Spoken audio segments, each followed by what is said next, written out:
Hola, buenos días estudiantes de manejo de riesgos en inversiones. Vamos a continuar con las clases. En esta oportunidad vamos a desarrollar ejercicios, a seguir desarrollando ejercicios. Y entramos también en esta clase una dinámica nueva. Yo voy a hacer la introducción de la dinámica que viene, porque a partir del próximo miércoles, la semana que viene, en la próxima clase, son los estudiantes los que van a tener una participación activa en el desarrollo de la clase. Yo les voy a decir cómo al final de esta clase. Bueno, antes de entrar en la temática, me gusta esta metodología virtual porque las clases se enriquecen más aprovechando la tecnología. Entonces yo les voy a presentar, opté por presentar en mis clases unos tips de video cortos de 3 o 4 minutos para que ustedes vean una visión complementaria de otras personas acerca de la temática que estamos desarrollando. Entonces, veamos rápidamente aquí este video. Me pareció interesante, de un profesional que se llama Juan Sebastián Celis Maya. Tiene unos videos muy interesantes. El que quiera, después yo le paso el link. Pero me parece pertinente para la clase. Veamos 2 o 3 minutos sobre lo que él manifiesta con relación a cómo invertir y hacer crecer tu dinero, incluso empezando con poco. Hola, mi nombre es Juan Sebastián Celis Maggi y mi misión a través de este canal es ayudarte a que puedas alcanzar el éxito personal y financiero, convirtiéndote en la mejor versión de ti mismo. Así que si eres nuevo por acá, considera suscribirte. Primero que todo, tenemos que empezar por analizar con cuánto dinero cuentas para invertir y si va a ser una cantidad única o vas a realizar aportes periódicos. Es decir, que bien podría yo decir que tengo $1000 para invertir, los pongo en una inversión y me olvido de ellos, o que yo tengo, por ejemplo, $100 mensuales que puedo ir aportando a una inversión. También es importante definir cuál es el objetivo de la inversión. ¿Para qué quieres invertir? Y en este sentido también es bueno definir cuándo quieres los rendimientos. Obviamente todos queremos invertir para ganar algo de dinero, pero entonces, ¿cuándo quieres ver esos rendimientos? ¿Periódicamente? ¿Al final de la inversión? Hay diferentes tipos de inversiones como lo vamos a ver, pero es bueno que tengas claro desde ya más o menos qué es lo que esperas lograr. También vamos a analizar cuál es el plazo de inversión. Determina tú mismo si vas a invertir en unos pocos meses, o de 1 a 5 años, o de 5 años en adelante a largo plazo. Entonces tenemos corto, mediano o largo plazo aproximadamente entre esos tiempos. Y por último tenemos que determinar cuál es el riesgo aceptable. Por lo general, un riesgo bajo, una volatilidad baja, es decir, que tu dinero no se va a disminuir en grandes proporciones, significa que tu rentabilidad y tus ganancias van a ser bajas. Riesgo medio, volatilidad media, por lo general significa ganancias o rentabilidades medias, y un riesgo alto con volatilidad alta y una montaña rusa y una locura de rendimientos positivos y negativos y de todo, en el largo plazo por lo general tiende a producir mejores resultados y rentabilidades mucho más altas. Una vez tengas estas cosas definidas y determines cuál es como tu perfil de inversión, vamos a analizar cuáles son los tipos de inversiones disponibles que tenemos.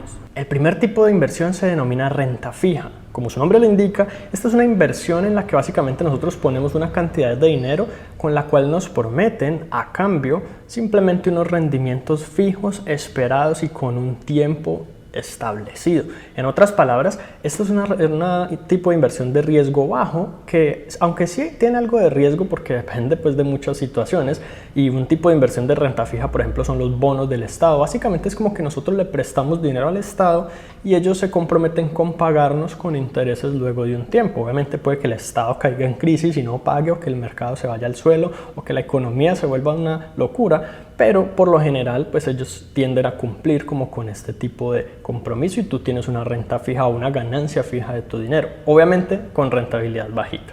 También tenemos inversiones en renta variable. La renta variable quizás es la que comprende la mayor cantidad de inversiones que tenemos en el mercado. Aquí es donde tenemos, por ejemplo, acciones. Hablamos de acciones individuales de empresas. Yo podría comprar acciones de Apple o de Tesla o de tal empresa o de tal otra empresa.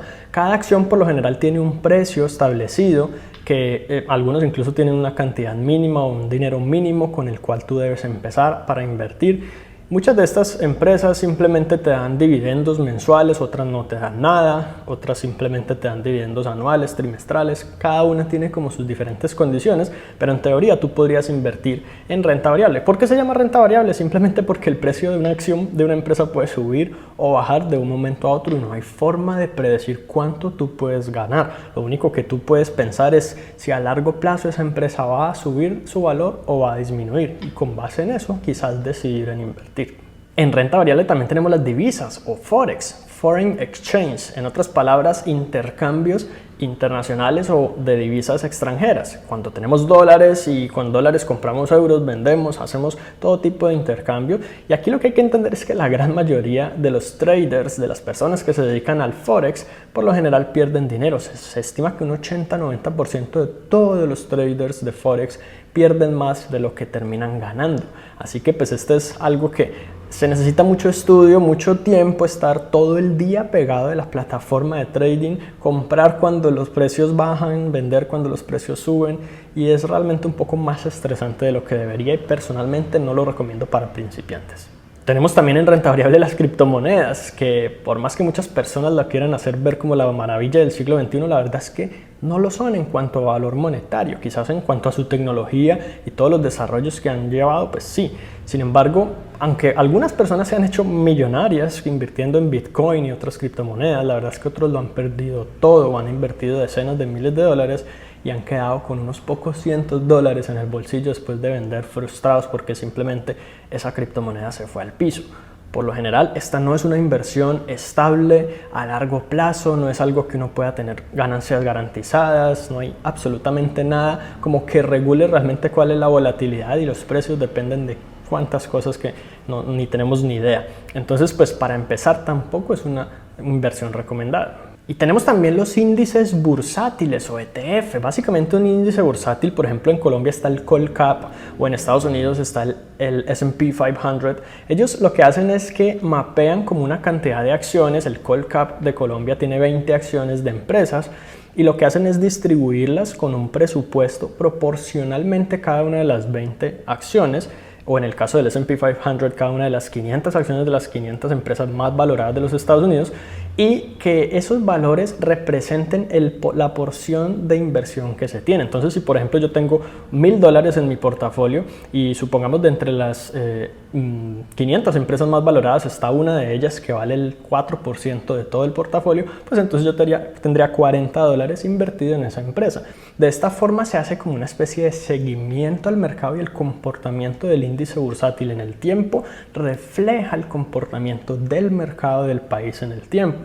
Invertir en un índice bursátil como esto significa que tú confías que en el tiempo el mercado de tu país o del país en el que inviertas va a mejorar, con lo cual tú esperas obtener una rentabilidad. Es decir, si yo invierto en el Colcap o en Colombia, simplemente en las acciones en las empresas colombianas, o en Perú o en cualquier otro país, yo simplemente es porque espero que este país va a mejorar su economía. De lo contrario, no lo hago. E invertir en estos índices tiene la diferencia de que realmente yo no estoy comprando acciones individuales, sino que mi portafolio está más diversificado, de manera que si el valor de una de las acciones se viene al piso, probablemente las otras lo van a amortiguar un poco.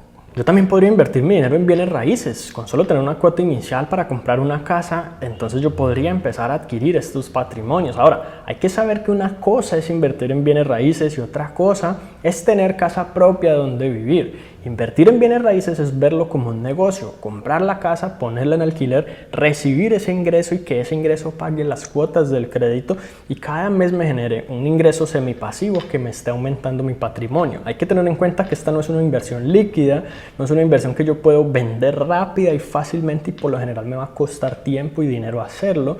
Que la valorización, si bien por lo general se da, no siempre es el caso en el corto plazo. En el largo plazo casi siempre ocurre, pero pues todos sabemos que ha habido crisis en las que sencillamente muchas personas, sus casas han perdido todo su valor, y pues que definitivamente también depende mucho de yo saber escoger muy bien una casa, de que las personas que vivan en ella paguen cumplidamente y de muchas otras cosas. Es decir, a pesar de que algunos lo quieren hacer ver como que esto es una inversión sin riesgo y casi sin trabajo, es una inversión como cualquier otra, y realmente haciendo las cosas bien se puede obtener aproximadamente un 10% o más efectivo anual de rentabilidad líquida.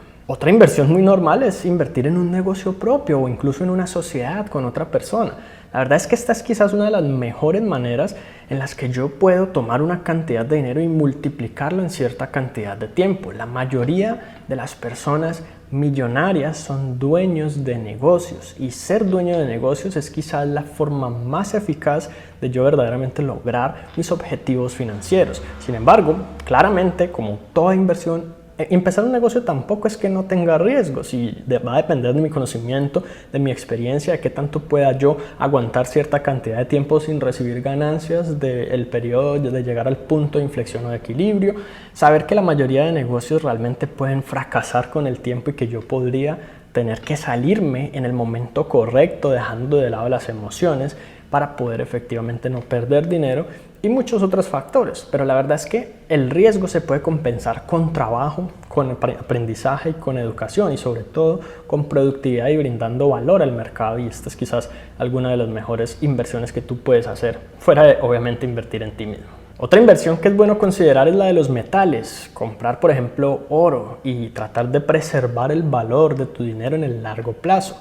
Esta no es una inversión, una vez más, líquida, que tú puedas simplemente vender rápido y fácilmente. Por lo general existen costos asociados y casi nunca te van a comprar ese metal al valor que determinan los indicadores económicos. Pero muchas personas lo utilizan como un mecanismo de preservación de valor cuando las monedas están fluctuando tanto, cuando los mercados están como con tanta incertidumbre. Sin embargo, hay que entender que muchos de estos metales, el oro por ejemplo, a duras penas alcanzan para superar la inflación, a veces bajan de valor, no siempre suben como todo el mundo cree, que todo sube indefinidamente y ya, ellos viven en una fantasía que no es cierta. Pero bueno, quizás también hay que entender que hay personas que les gusta de pronto lo que es un poco más tradicional, no ver números en una pantalla, sino tener algo en sus manos que represente valor. Ahora, el tener eso en sus manos también en el largo plazo implica también riesgos o costos de ese almacenamiento y cómo preservar yo la seguridad de que no se me roben ese oro o esos metales preciosos. Es importante también tener en cuenta todas esas cosas. Y finalmente, un mecanismo de inversión que personalmente me encanta y lo recomiendo para personas casi que en cualquier nivel de riesgo, de conocimiento avanzado, principiante, experto, lo que sea, son los fondos de inversión colectiva, ya que existen todo tipo de fondos. Se pueden adquirir a través de entidades financieras con incluso montos muy bajos. Por ejemplo, en Colombia algunos se pueden abrir desde 20.000 pesos colombianos o unos $7 aproximadamente, con pacto de permanencia o sin pacto de permanencia. Algunos se puede cada 30 días retirar o abonar más dinero, otros se puede retirar cualquier día hábil. Entonces tienen la verdad mucha flexibilidad y mucha facilidad para yo empezar al menos a lograr que mi dinero genere más rentabilidad que una cuenta de ahorros y más rentabilidad por lo menos que la inflación, ya que todos los fondos de inversión colectiva le apuntan al menos a superar la inflación, incluso en países como Argentina. Si tú buscas en Google los mejores fondos de inversión de mi país, o sea, de Argentina o de Colombia o de Perú, vas a encontrar los rendimientos históricos y te vas a dar cuenta que algunos de esos están por encima de la inflación, independiente de la inflación específica de tu país. Estos fondos de inversión por lo general tienen una calificación de riesgo y calidad de manejo que está dada por un tercero, con la cual tú te puedes dar cuenta realmente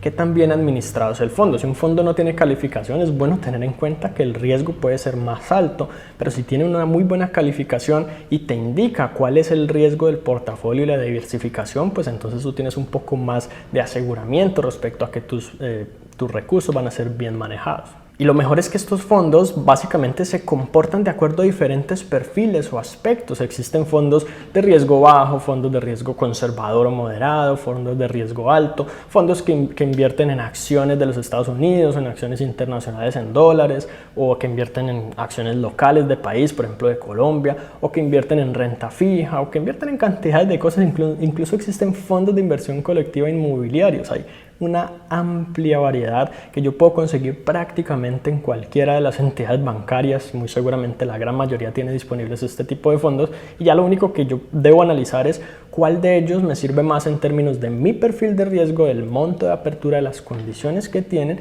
y pues de la rentabilidad histórica, que solamente para consultar y darme cuenta de ella pues hago una búsqueda allí pues en Google, por ejemplo, fondos de inversión en Colombia, fondos de inversión en tal país. Personalmente voy a hacer un video sobre los mejores fondos de inversión en Colombia para que estés pendiente, ya que allí voy a mencionar algunos de los recomendados y los que yo personalmente utilizo. Así que estas son las opciones. Muchas personas piensan que invertir solamente es comprar acciones o que invertir es solamente esto o lo otro. La verdad es que la inversión tiene muchas posibilidades, muchas formas de hacerse y quizás una de las cosas más importantes a entender es que no es una forma de ganar dinero de la noche a la mañana. De hecho, las mejores inversiones que existen, por lo general, generan entre un 10 a un 15% efectivo anual. Es decir, que si tú tienes un capital de $1,000, no esperes ganar más de $100 en todo un año. Si quieres ganar más de $100 con $1,000, entonces lo que debes hacer es empezar un negocio, como por ejemplo, comprar un micrófono, una lámpara y Interesante, se los dejé bastante rato porque me pareció que era de interés de ustedes lo que diserta este profesional de las finanzas. Muy interesante, la verdad. Y recomiendo, pues yo también estoy de acuerdo con él, recomiendo los fondos de inversión. Los que quieran, digamos que hacer una inversión, estudien desde su casa, los que tengan ese pensamiento como su vida de negocio, cuando sean profesionales, estudien lo de los fondos de inversiones porque de verdad es una buena opción. Bueno, entonces vamos a entrar directamente ya al ejercicio de título de tesorería. Y aquí vemos un ejemplo de título de tesorería. Vamos a ampliar un poquito, perdón. Ok, vamos a subir esto acá. Ponemos aquí. Ok, veamos el ejemplo de los títulos de tesorería. Vamos a bajar un poquitico más. Ahí.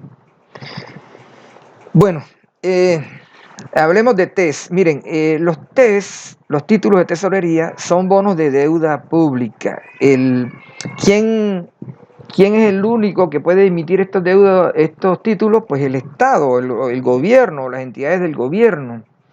Se caracterizan estos títulos porque no hay pago explícito de interés. Estos títulos son como un bono, pero no reconocen interés. Entonces ustedes se preguntarán, bueno, pero entonces si no reconocen interés, ¿cuál es el negocio allí? Bueno, entonces la recompensa que obtiene el poseedor del instrumento, o sea, el que compra el instrumento, el inversionista, por prestar su dinero al gobierno, porque la verdad es un préstamo que el inversionista le hace al gobierno a través de un título, que lo adquiere y espera después de cierto tiempo que le devuelvan su dinero. Pero el negocio está en que estos títulos, el gobierno ofrece un descuento. Es decir, por ejemplo, si el valor nominal del título es 10 pesos, el gobierno dice, bueno, yo te voy a dar una tasa de descuento. Ahí es donde está el negocio. Entonces veamos, por ejemplo, este caso. El día 6 de abril de 2006 aparece publicado en un diario de circulación nacional un aviso del gobierno con fines informativos acerca de la colocación de test para 3 plazos realizados esta semana y que reproducimos a continuación. Entonces aquí están los 3 plazos: 6 de abril de 2006, vencimiento 4 de mayo, el otro 6 de julio y el otro 28 de septiembre. Y aquí están los plazos 28, 91 y 175 días. Los tres valen 10 pesos valor nominal de cada título. Y las tasas de descuento son las que ustedes ven para cada una de ellos. Ok. Entonces, la tasa de rendimiento es lo que es el cálculo matemático que se espera obtener. Entonces, veamos, por ejemplo, para el caso de los 91 días. ¿Cuál sería la tasa de rendimiento? Veámosla, vamos a calcularla. El segundo caso, 91 días. Entonces, lo primero que hay que hacer es comprobar que las tasas de descuento para cada plazo coinciden con las tasas de interés respectivas. En el caso de los T se le llama tasa de rendimiento. Es decir, que realmente la tasa de descuento y el rendimiento esperado lo que nos va a dar es una tasa parecida, pero nos sirven ambas para calcular el valor efectivo de la compra. O sea, realmente a cómo estamos comprando este título. Porque les digo, no vale 10 pesos, vale menos. Ese es el valor nominal. ¿Pero por qué vale menos? Porque hay una tasa de descuento. Entonces veamos en el plazo de 91 días, aquí está la fórmula.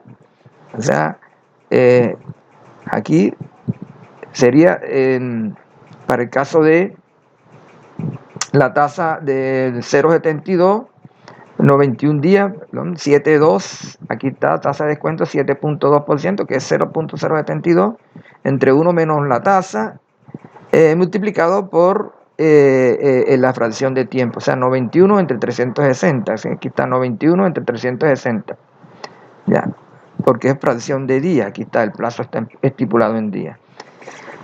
Y eso me da el 7.33%, o sea que esta es la tasa de rendimiento para una tasa de descuento de 7.20 es 7.33%. Entonces, fíjense, ya como hallamos, realmente aquí, en esta columna, estamos hallando la tasa de rendimiento. Bien, el paso número 2 es comprobar que el precio del test, del título, eso es el valor presente, porque cuando ya hay una tasa de descuento en el tiempo hay que traerlo a valor presente. Entonces, el valor presente puede obtenerse indistintamente utilizando la tasa de descuento o la tasa de rendimiento. Entonces, utilizamos la fórmula de valor presente. Entonces, valor presente es igual a C por 1 más I por N, donde C es igual, y despejamos C, si despejamos C, es igual a M sobre 1 menos I por N. Entonces, por tanto, al aplicar los valores, ya vemos, este es igual a 10 entre 1, este M es el valor nominal, valor nominal 10 pesos, entre 1 menos la tasa, en este caso 7.47, acá está, si lo hacemos para los 175 días, aquí lo estamos haciendo para los 175 días, pero podemos hacerlo para las tres opciones. Entonces, 175 entre 360, o sea, repito, el valor nominal entre 1 menos la tasa por el tiempo expresado en días.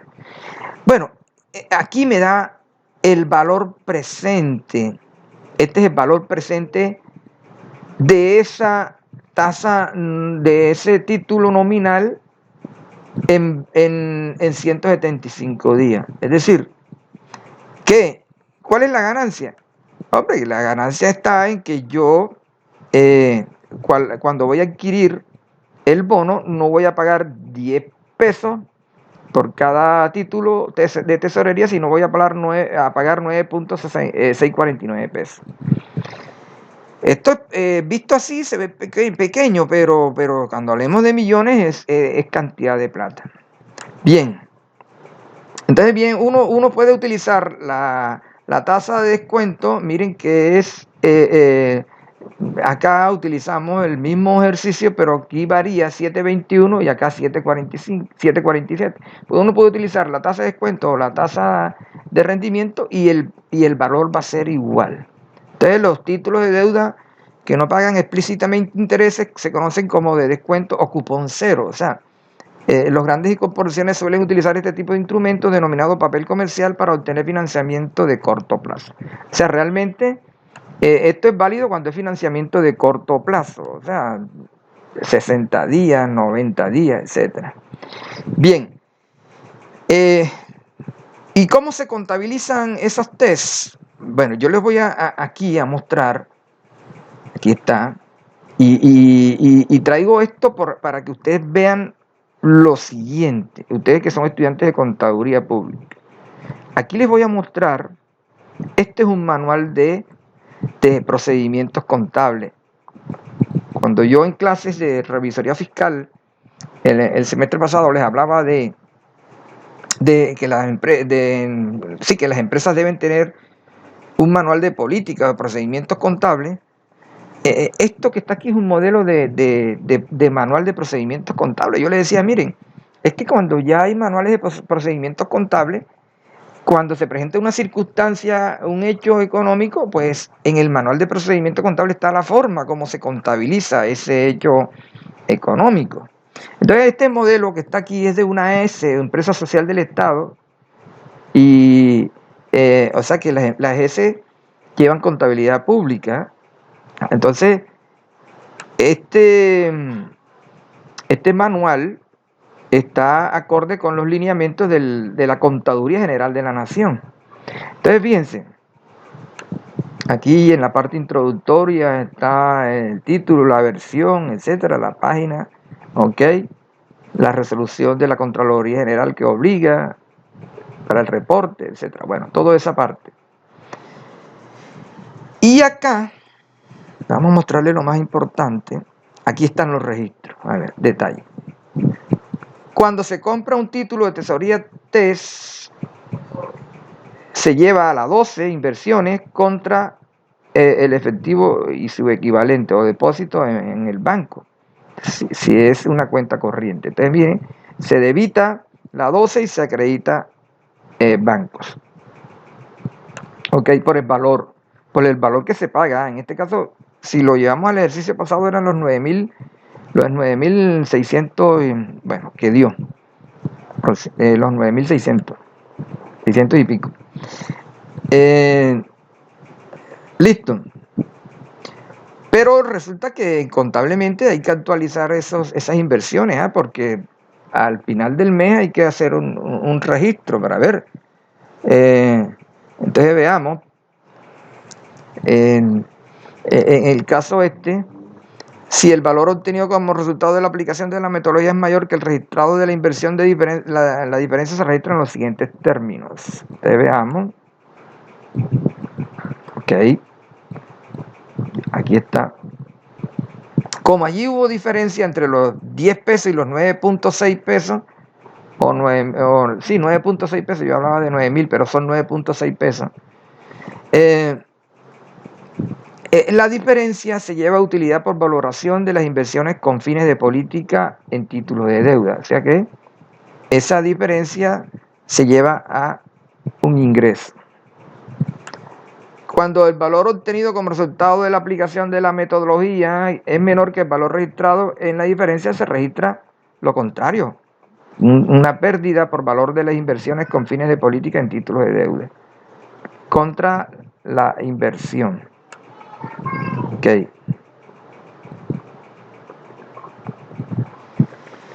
Y listo, ya cuando se recibe en efectivo el título de banco contra la inversión. ¿Ok? Y aquí si hay que provisionar por algún efecto, digamos que en un caso dado, suponiendo, aunque no es el caso de las TES, pero por X o Y circunstancia hay que hacer una provisión, se lleva a un gasto en la provisión, en un caso hipotético. Bien, pasemos entonces acá, veamos, vamos a hacer ahora, acá en Excel,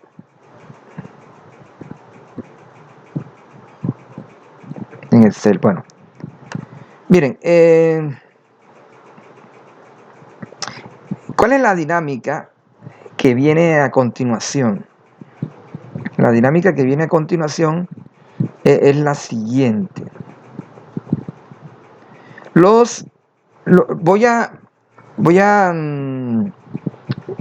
dividir o voy a seleccionar 4 grupos de 4 alumnos. 4 grupos, o mejor en grupos no, voy a seleccionar 16 alumnos. 16 alumnos. Y a cada alumno le voy a dar un ejercicio para que lo grabe y lo explique. Ok, el ejercicio ya está resuelto, solamente él va a explicarlo. Pero antes de eso, tengo que hablarles de cómo serían esos registros de inversiones de activos financieros, sobre todo administración de liquidez. El reconocimiento, a ver, ¿cómo se reconocen las inversiones de administración de liquidez? Es decir, cuando la verdad las empresas tienen excedente de dinero para invertir, eso se llama administración de liquidez. Pero contablemente, ¿cómo se hace? Veamos. Entonces, ¿y qué dicen las NIF? Porque lo importante es lo que digan las normas internacionales de información financiera sobre eso, sobre ese tipo de inversiones que haga la empresa. Entonces, veamos.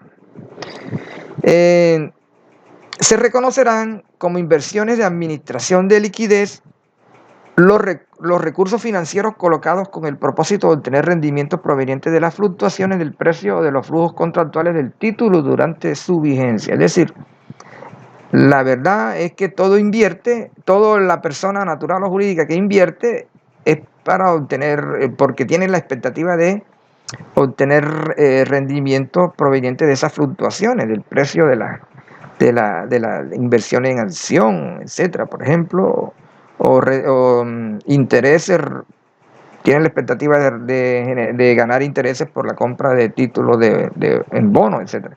Bueno, estas inversiones están representadas en instrumentos de deuda o instrumentos de patrimonio. Un instrumento de deuda, por ejemplo, un TES o un bono, o un instrumento de patrimonio, las acciones. Bien, o las inversiones en bienes raíces o bienes inmuebles. Los instrumentos de deuda son títulos de renta fija que le otorgan a su tenedor la calidad de acreedor frente al emisor del título. Bueno, ya eso lo habíamos explicado. Por su parte, los instrumentos de patrimonio le otorgan al tenedor derechos participativos en los resultados de la empresa emisora. O sea que yo, lógico, cuando compro una acción, me hago dueño de la empresa, así sea en una mínima proporción. Bueno, ¿cómo se clasifican? Las inversiones de administración de liquidez se clasificarán atendiendo el modelo de negocio definido para la administración de los recursos financieros, es decir, la política de gestión de la tesorería de la empresa y los flujos contractuales del instrumento. Esto quiere decir que dependiendo de lo que quiera, lo que decida la empresa, así yo voy a clasificar el modelo de negocio de inversión. Por ejemplo, se clasifican contablemente en valor razonable, costo amortizado o al costo. El valor razonable corresponde a las inversiones que se esperan negociar, es decir, las inversiones cuyo rendimiento esperado provienen del comportamiento del mercado. Yo, si compro una acción, pero la compro con el propósito de negociarla, de venderla con fines especulativos, es decir, la compro hoy, la vendo dentro de 5 días, 6 días, o un mes, o 2 meses, mi destino, mi propósito es negociar esa inversión. Entonces, ellas se registran al valor razonable. Bien, la del costo amortizado corresponde a las inversiones que se esperan mantener hasta el vencimiento. Por ejemplo, yo compro un bono con vencimiento de 5 años, entonces mi idea es mantener esa inversión hasta los 5 años. Entonces aquí ya lo registro el costo amortizado. Y esto tiene, ya nosotros vimos un ejercicio de costo amortizado y es traer a valor presente todos los flujos de los intereses que me genera el bono. Bien, y la otra categoría es la del costo histórico, corresponde a las inversiones que se tienen con la intención de negociar y no tienen valor razonable. Ya. O sea, aquel tipo de inversiones que se tienen con la intención de negociarla, pero no tienen valor razonable. Bueno, te vamos a hablar de la medición inicial. En medición inicial, ya usted sabe que en el proceso contable bajo NIF hay que hacer medición, primero reconocimiento, después la medición inicial, y transcurrido el primer mes o cierto tiempo hay que hacer mediciones posteriores. Entonces la medición inicial, con relación a las inversiones, se medirán por el valor razonable. Cualquier diferencia con el precio de la transacción se reconocerá como ingreso o como gasto según corresponda en la fecha de adquisición. O sea que si la inversión tiene valor razonable, como por ejemplo las acciones que cotizan en bolsa, la diferencia se lleva a cuentas de resultado. ¿Ok? La diferencia con el precio de la transacción. Ahora, si la inversión no tiene valor razonable, se medirá con el precio de la transacción, por el precio de la transacción. Veamos, por ejemplo, uno cuando invierte acciones invierte en una SAS, Sociedad Anónima Simple. Sabemos que muchas SAS no cotizan en bolsa y pues no tiene valor razonable. Bueno, el tratamiento contable de los costos de transacción. Ojo, los costos de transacción dependerá del modelo de negocio definido para la administración de los recursos. Vean, los costos de transacción, sabemos por ejemplo que si vamos a comprar una acción en una empresa que cotiza en bolsa, hay que pagarle una comisión a la comisionista, a la firma comisionista de bolsa, al corredor de bolsa. Entonces, esos son los costos de las transacciones que pueden ser incrementales o digamos que incrementan o decrementan el valor de la inversión. Entonces, aquí lo dice, esos costos que provienen del comportamiento del mercado con independencia de su clasificación en la categoría de valor razonable o costo afectarán directamente el resultado como gasto.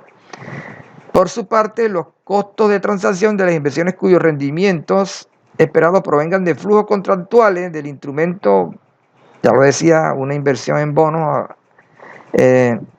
o de los dividendos de los instrumentos de patrimonio que no se tengan con la intención de negociar y que no otorguen control, influencia significativa ni control conjunto con independencia de su clasificación en la categoría de costo amortizado o valor razonable a costo, se tratarán como un mayor valor de la inversión. Bueno, aquí habla de que no otorgan control, influencia significativa ni control conjunto. Es decir, la verdad es que cuando uno compra acciones o bonos, uno no tiene control sobre eso. Es decir, el control lo tiene la empresa emisora. Bueno, los costos de transacción son los costos incrementales directamente atribuibles a la adquisición de una inversión. Bueno, ya se lo expliqué. Y aquí hablamos de honorarios que cobran algunas empresas asesoras, comisiones, etcétera. Bueno, listo. Y la medición posterior, veámosla acá. ¿Cómo se contabilizan? Bueno, veamos. Inversiones clasificadas en la categoría de valor razonable. ¿Cómo se miden posteriormente todas las inversiones clasificadas en la categoría de valor razonable? Recuerden que clasificamos ahí arriba 3 categorías: valor razonable, costo amortizado y costo histórico.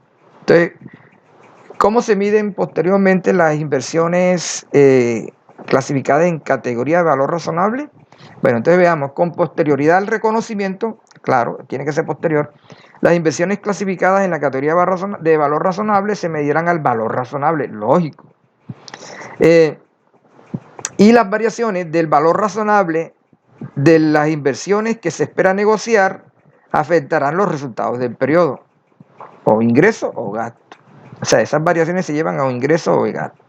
Si el valor razonable es mayor que el valor registrado de la inversión, la diferencia se reconocerá aumentando el valor de la inversión y reconociendo su ingreso. O sea, debitamos inversión y acreditamos un ingreso.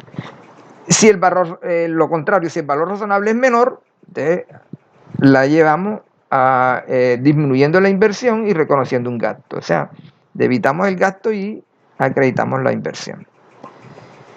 Entonces, las variaciones tanto positivas como negativas del valor razonable de las inversiones en instrumentos de patrimonio, acciones, por ejemplo, que no se tengan con la intención de negociar, porque esto es clave, ¿eh?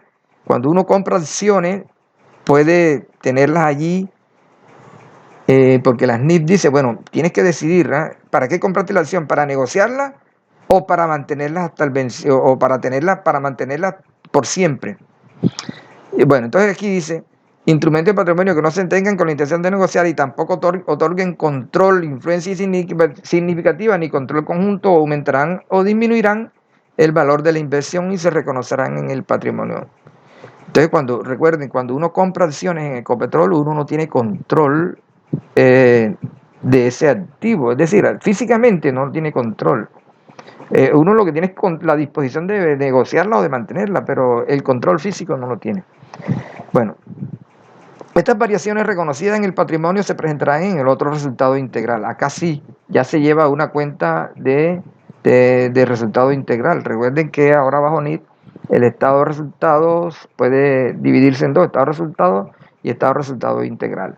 Entonces, las variaciones que aquí se presentan en este tipo de instrumentos que no se tenga con intención de negociar, se deberán llevar en otro resultado integral. Bueno, los intereses y dividendos recibidos de las inversiones clasificadas a valor razonable que se esperan negociar reducirán el valor de la inversión y aumentarán el efectivo o equivalente al efectivo de acuerdo con la contraprestación recibida. Es claro, ¿eh? Es claro que, que aquellas que yo sí espero negociar, entonces sí reducen el valor de la inversión y aumentarán el efectivo o equivalente al efectivo de acuerdo con la contraprestación recibida. Listo. Entonces ya sabemos caja contra la inversión. Bien, las inversiones, ya estamos terminando, las inversiones de administración de liquidez clasificada a valor razonable no serán objeto de estimaciones de deterioro, claro, lógico. Lógico porque es que están sometidas al mercado. Bien, inversiones clasificadas en la categoría de costo amortizado. Las de costo amortizado. Recuerden, costo amortizado es traer a valor presente todos esos flujos que generan una serie de ingresos o de gastos por intereses, bien sea que uno reciba o pague. Bueno, entonces, con posterioridad al reconocimiento, las inversiones clasificadas en la categoría de costo amortizado se medirán al costo amortizado. Ya nosotros en la clase pasada vimos un ejemplo, un ejercicio de costo amortizado. Entonces, el costo amortizado corresponde al valor inicialmente reconocido más el rendimiento efectivo menos los pagos de capital e intereses. Eso es lo que se conoce como flujo de caja. El rendimiento efectivo se calculará multiplicando el valor en libros de la inversión. Aquí, por ejemplo, vemos, yo les voy a mostrar, aquí está, vamos a recordarles lo que vimos en la clase pasada de lo que es el costo amortizado. Miren, en este ejercicio aquí está ejemplo de costo amortizado para la adquisición de un bono. Entonces, cuando el bono se compra a un valor, el valor nominal del bono es tanto, pero aquí hay un descuento o por adquirir el bono, entonces ya eso hace que cambie esta tasa de cupón. Perdón, no cambia, se mantiene fija, pero sí este descuento del 15%, acá, este descuento del 15%, 100% menos 85 me da 15%, eso me lleva a calcular mediante la TIR el rendimiento efectivo del bono. Ya, entonces aquí, en el siguiente punto, en este punto, estoy calculando el rendimiento, la tasa efectiva a través de la TIR, que me da 11.93. Y luego el costo amortizado o la amortización del bono. Y recuerdan que yo les decía que el costo amortizado es la diferencia entre el interés de cupón, o sea, el fijo, con el interés ya efectivo, calculándolo a esta tasa del 11.93. Ese es el método del costo amortizado. Bien. Ok, entonces, los rendimientos recibidos reducirán el valor de la inversión afectando el efectivo equivalente al efectivo de acuerdo con la contraprestación recibida, ¿ok? Lo pueden ver en el ejercicio. Las inversiones de administración de liquidez clasificadas al costo amortizado serán objeto de estimaciones de deterioro cuando existe evidencia objetiva, esta sí, cuando existe evidencia objetiva del incumplimiento de los pagos a cargo del emisor o del desmejoramiento de las condiciones crediticias del mismo. Es decir, cuando hay un factor que influye en esas condiciones inicialmente pactadas, que afectan esas condiciones inicialmente pactadas, entonces hay que calcular un deterioro. Entonces, para el efecto se verificará si existen indicios de deterioro. El deterioro corresponderá a la diferencia entre el valor en libros del activo y el valor presente de los flujos efectivos futuros inmediatos estimados. Bien, excluyendo las pérdidas crediticias futuras en los que no se haya incurrido. Ok. Entonces, hay un claro deterioro cuando hay diferencia entre el valor del libro y el valor presente de esos flujos. El deterioro se reconocerá de forma separada como un menor valor de la inversión, afectando el gasto del periodo. O sea, se lleva gasto de deterioro contra la inversión. Bueno, entonces si en una medición posterior las pérdidas por deterioro disminuyen debido a eventos objetivamente relacionados con su origen, se disminuirá el valor del deterioro acumulado y se afectará el resultado del periodo. Lógico. Es lógico. Entonces, si esas pérdidas por deterioro disminuyen debido a eventos objetivamente relacionados con su origen, se disminuirá el valor del deterioro acumulado y se afectará el resultado del periodo. Es decir, lo que allá habíamos deteriorado lo disminuimos contra el resultado del periodo. Siempre que se hable del resultado del periodo puede ser una cuenta de ingreso o una cuenta de gasto. O una cuenta de utilidad o ganancia. Bien, en todo caso, las disminuciones del deterioro no superarán las pérdidas por deterioro. Es decir, si ya tengo calculado un deterioro de 30 pesos, pero en periodos siguientes, hay deterioros o hay partidas, o hay objetos, o hay hechos, pero mejor hechos, que influyen en que ese deterioro que ya había registrado disminuye, pues solamente tengo que utilizar la cuenta de 30 pesos, con saldo de 40 pesos de deterioro. Bien, bien sea en el débito o en el crédito.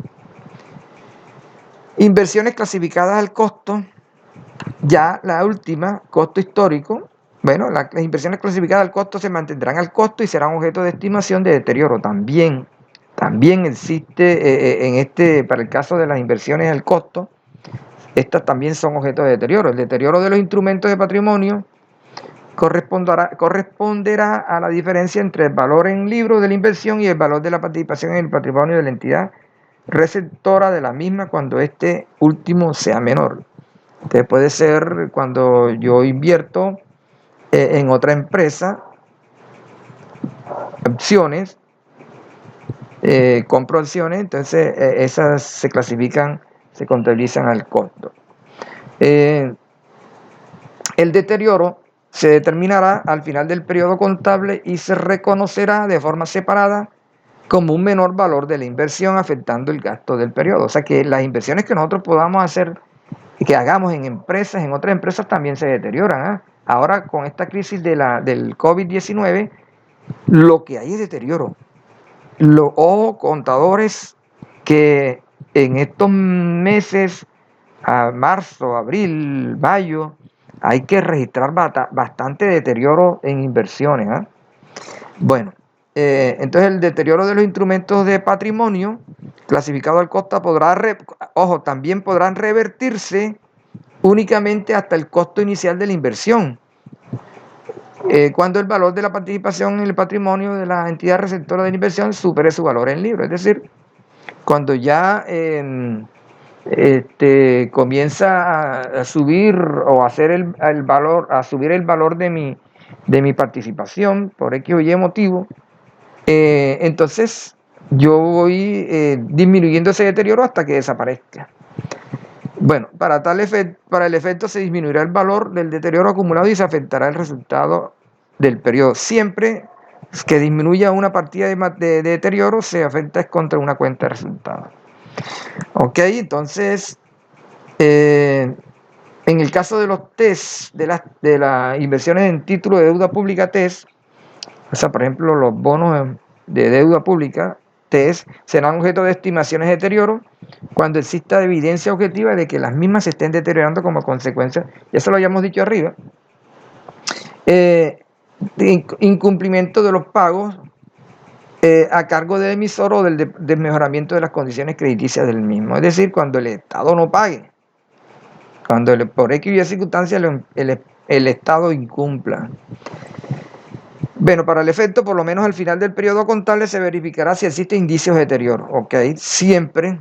Esto es lo bueno de las NIF, que exigen al contador que debe evaluar para toda clase de activos, bien sea para inventario, para activos financieros como inversiones en bonos, etcétera.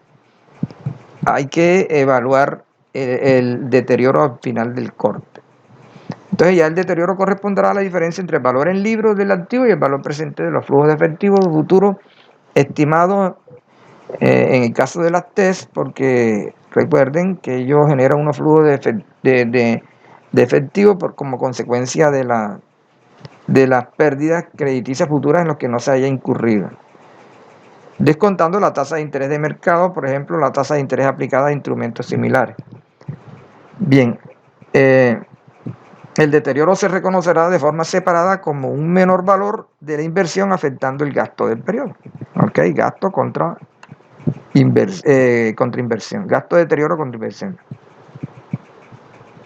Entonces aquí dice también el caso de que en este párrafo, si en una medición posterior las pérdidas por deterioro disminuyen, esa siempre hace énfasis en lo mismo, yo contabilizo un deterioro, pero si en periodo siguiente ya no hay objeto de deterioro, hay que disminuir ese deterioro hasta llevarlo al saldo en cero.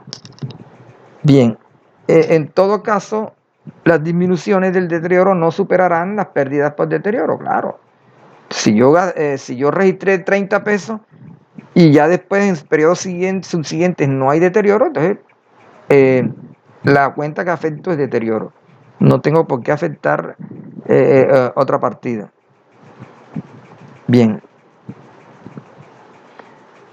Los intereses de otros títulos de deuda privada, como por ejemplo los bonos, los dividendos y participaciones de los instrumentos de patrimonio, no se reconocerán como una cuenta por cobrar y como un ingreso con base en los criterios. Bueno, listo. Es decir, esto lo que significa es que, por ejemplo, adquirí un bono, compré un bono y el primer mes o el primer periodo me va a rentar en intereses 50 pesos. Entonces, como no me lo han pagado todavía, lo llevo a una cuenta por cobrar, una cuenta deudora contra el ingreso. O sea, es como que utilizando la base de devengo, acumulación, de la que trata las NIF. Recuerden que ya las NIF habla de el método de la base de devengo o acumulación y no habla de causación. Bueno, señores, entonces, eso ha sido todo por hoy. Les repito, les voy a mandar al WhatsApp. Yo voy a escoger los nombres de los 16 estudiantes a cada estudiante. Bueno, se lo voy a enviar realmente a la monitora o la secretaria del curso. Y le voy a mandar los temas y los nombres de los estudiantes que van a preparar la clase. ¿Qué van a hacer ellos? Van a preparar la clase.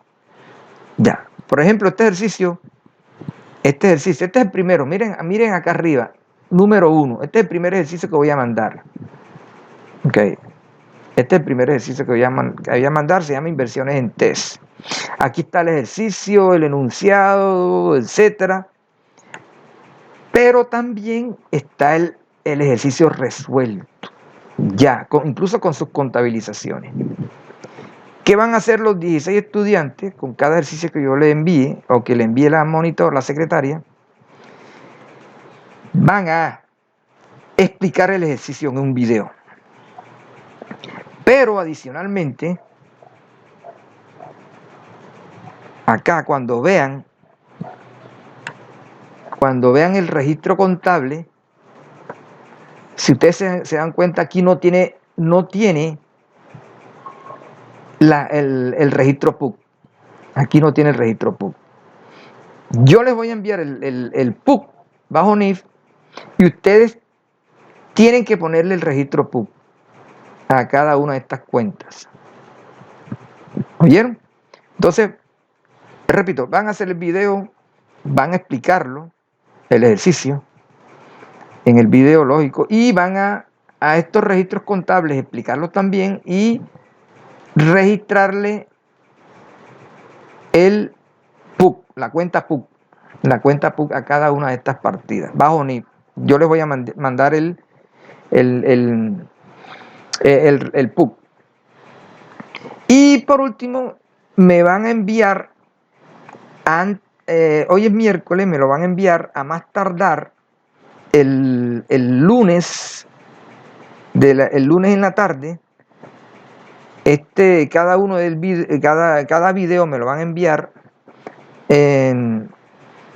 bien sea que me lo envíen, pueden subirlo a YouTube, o los que quieran me lo pueden enviar por WhatsApp. ¿Para qué? Para yo, cada 4 videos, lo voy a mandar al enlace. O mejor hacemos lo siguiente. Cada uno va a subir el enlace del video en YouTube, porque de pronto puede ser muy pesadito. Y envía el enlace al grupo de WhatsApp. Ok. Entonces, en eso quedamos. Por la tarde o por la noche les voy a dar los temas. Les voy a enviar a la monitora los temas y los alumnos que son responsables de cada tema. Ok, un saludo, que pasen bien, hasta luego.